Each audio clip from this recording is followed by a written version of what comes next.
මේ විදිහේ රසවත් චිකන් කරියක් හදන හැටි තමයි අද ඉගෙන ගන්නෙ. ඉතින් ඔයාලා channel එක subscribe කරලා නැත්නම් දැන්ම subscribe කරන්න. මතකම ඇතුව ඔයාලගේ රසවත් අදහස් අපට comment කරන්න. ඒක ගොඩක් වටිනවා අපිට. ඉතින් අපි බලමු කොහොමද හදාගන්නේ කියලා. මේකට ඕන කරනවා මේ කුකුල් මස් කිලෝ එකක් අරන් තියනවා. ඊට පස්සේ පොල් තෙල් බොහොම පොඩ්ඩක් ඕන වෙනවා. ගම්මිරිස් කුඩු තියෙනවා, මිරිස් කුඩු බැදපුවා තියෙනවා, කහ කුඩු තියෙනවා. මේවා තමන්ගේ සැරට අනුව තමන්ට වෙනස් කරගන්න පුළුවන්. ඊට අමතරව ඉඟුරු මේ විදිහට පොඩිවට කපලා තියෙනවා, සුදු ලුණු කපාගෙන තියෙනවා. රම්පත් මේ පොඩිවට කපලා තියෙන්නේ. ලොකු ලුණු කෑල්ලක් තියෙනවා. නයිකොච්චි කරල් 3ක් කපාගෙන තියෙනවා. ඒක උමනයි නම් විතරක් දාන්න, උමනා නැත්තම් දාන්න එපා. ඊට පස්සේ සේර කෑල්ලක් කපලා තියෙනවා. ඒකත් මේ විදිහට පොඩිවට ගොරක කෑලි දෙකක් අරන් තියෙනවා. කරපිංචත් පොඩිවට කපලා තියෙනවා. අපිට රස අනුව ඇති තරමට ලුණු. ඊට පස්සේ මේ තියෙන සෝයා සෝස් අණු කෝප්පයක්. ඊට අමතරව විශේෂම දේ තමයි මේකේ 3-5 එක අපි හදාගෙන තමයි දාන්නේ. පරණ ඒවා නෙමෙයි, අලුත් විදිහට මේ දැන් හදලා තමයි අපි මේකට එකතු කරගන්නේ. ඒකට මේ කොත්තමල්ලි අරන් තියෙනවා තේ හැඳි 4ක් විතර, උළුහල් තේ හැන්දක් තියෙනවා. කරාඹු නැටි 5-6ක් තියෙනවා. එනසල් මේ විදිහේ කරල් 3ක් තියෙනවා. ඊට පස්සේ සූදුරු, ඊට පස්සේ තියෙනවා කුරුඳු පොතු. ඊට අමතරව කොත්තමල්ලි කොළ පොඩ්ඩක් තියෙනවා. මේක අත්‍යවශ්‍යම දෙයක් නෙමෙයි, තියෙනවා නම් විතරක් එකතු කරන්න රසෙත් පොඩි වෙනසක් එනවා.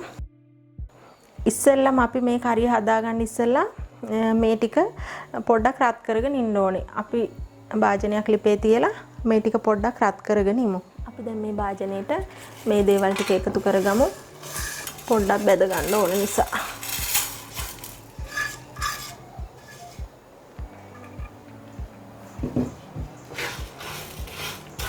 මේක ගොඩක් අඩු ගින්දරේ තමයි කරන්න ඕනේ. එකපාරම කර වෙලා යන්න දෙන්න නැතුව අඩු ගින්දරේ හිමින් හිමින් තමයි රත් කරගන්න ඕනේ.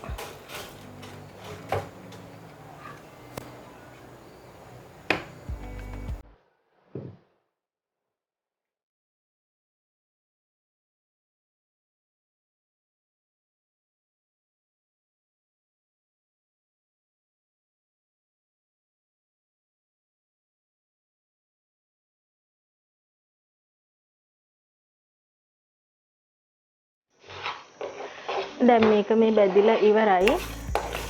මේක දැන් බැදිලා ඉවර වෙනකොට හරීම සුවඳක් එනවා. ඔයාලටත් මේක අත්දැකලම බලන්න පුළුවන්. අපි දැන් ලිප ඕෆ් කරගමු. මතක තියාගන්න අඩුම ගින්දරේ තමයි මේක බැදෙන කම්ම තියාගන්න ඕනේ. එහෙම නැත්නම් එකපාරම කළු වෙලා යනවා. අපි දැන් මේක වංගෙඩියෙන් හරි මිරිස් ගලකින් හරි ඔයාලට පහසු විදිහකට මේක කුඩු කරගෙන එමු.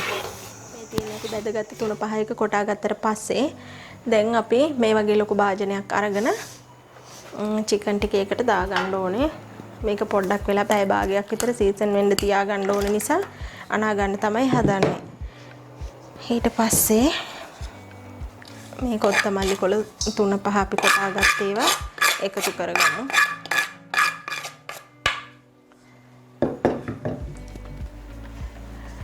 මේ දේවලුත් ඔක්කොම ටික එකතු කරගමු.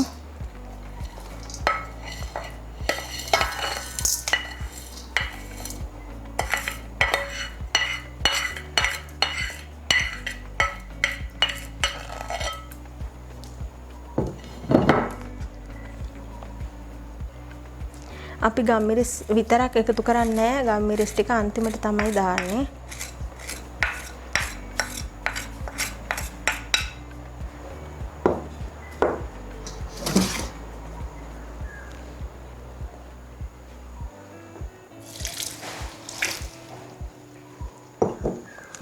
සෝයා සෝස් ටිකක් දැම්ම. දැන් අපි මේක කලවම් කරගන්න ඕනේ.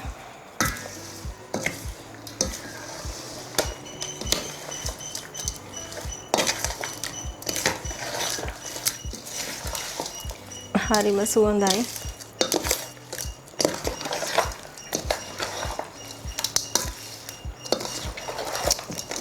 හැමදාම එකම විදියට හදන හින්දා මේ වගේ පොඩි පොඩි වෙනස්කම් කරලා බලන්න.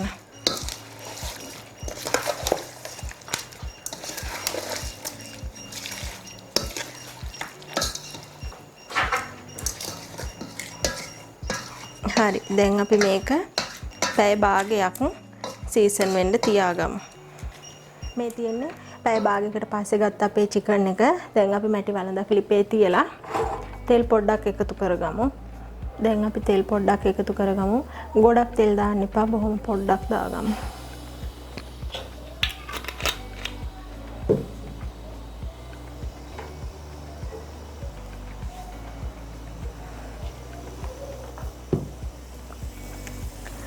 අපි මේකට ඇති වෙන්න රම්ප කරපිංච ඔක්කොම දේවල් එකතු කරගත්ත හින්දා තෙල් එකට මොකුත් දාන්න නැහැ.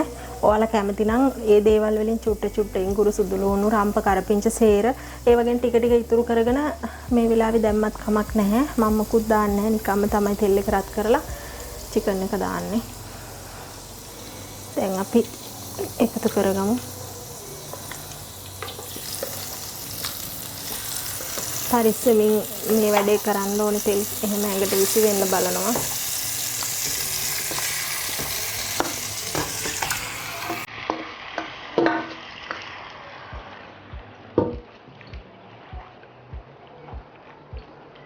හරි දැන් මේ අපේ මේ භාජනේ 3-5 ඔක්කොම රැඳිලා තියෙනවනේ. තව එකට වතුර ටිකක් දාලා හොඳට හොදගෙන මේක එකතු කරගමු චිකන් එකට. වතුර එක දාන්න කලින් අපි චිකන් එක පොඩ්ඩක් කලවම් කරගමු.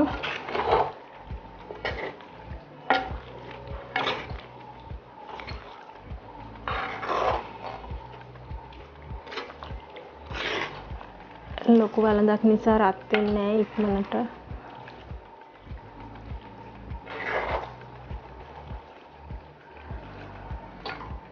හරි. දැන් අපි මේ වතුර ටික දාගමු. මේ කොයාලට හොදි වමනා ප්‍රමාණයට තමයි වතුර එකතු කරගන්නේ.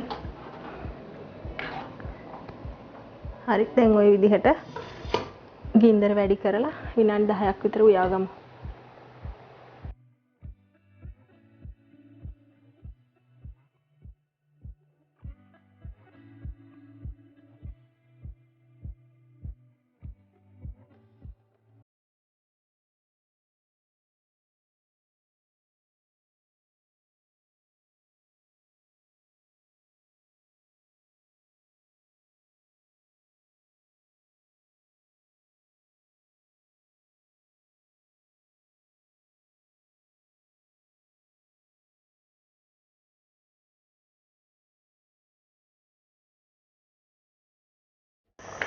මේ වෙලාවේ මේක මාර සුවඳක් එන්නේ.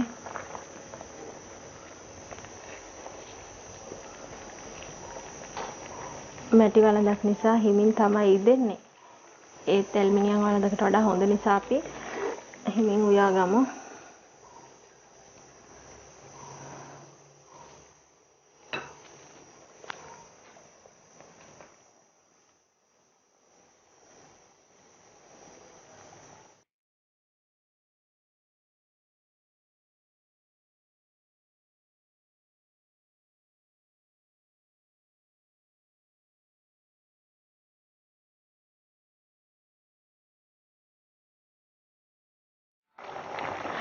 මේ විනාඩි 10කට විතර පස්සේ අපි දැන් මේක එහා පැත්ත හරවලා උයාගමු. අනිත් පැත්තත් ඉදෙන්න.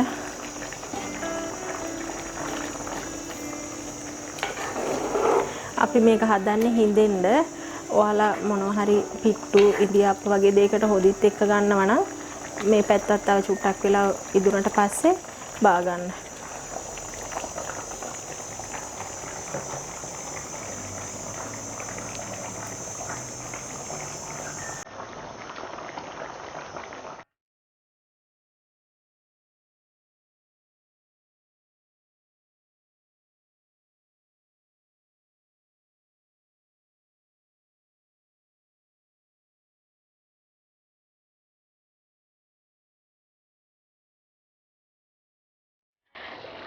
දැන් අපේ හොද්ද ගොඩක් හිඳිලා තියෙන්නේ. හොඳට උක්කු වෙන්න හිඳිලා. දැන් මේ වෙලාවේ අපි ලුණු ඇඹුල් බලා ගන්න ඕනේ. එහෙම බලනකොට ඔයාලට ඇඹුල් ගතිය වැඩි වගේ තේරෙනවා නම් ගොරක කෑලි දාපුව හොයලා මේ අයින් කරන්න ඕනේ. මම මේකේ ගොරක කෑලි මන් දෙකයිනේ දැම්මේ. ඒ දෙක අයින් කරගන්නවා.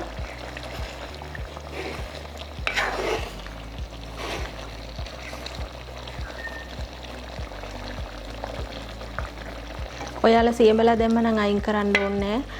ගොරක කෑල්ල තියෙන්න ඇඹුල් ගතිය වැඩි වෙන නිසා මම අයින් කරා. දැන් හරි.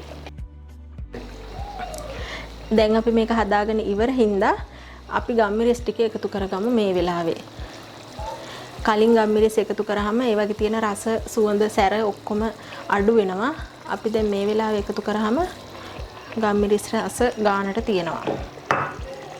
පොඩ්ඩක් කලවම් කරලා ලිප ඔෆ් කරගමු.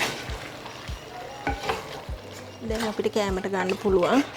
හරිම සුවඳයි රසත් ඒ විදිහට ඇති. ඕන අමුත් එක්ක පිළිගන්වන්න පුළුවන්. ඕනම විශේෂිත වෙලාවකට හොඳින්ම ගැලපෙනවා මේ චිකන් කරිය. ඉතින් මේ වගේ අලුත් වීඩියෝ එකකින් ආයෙත් හමු වෙමු.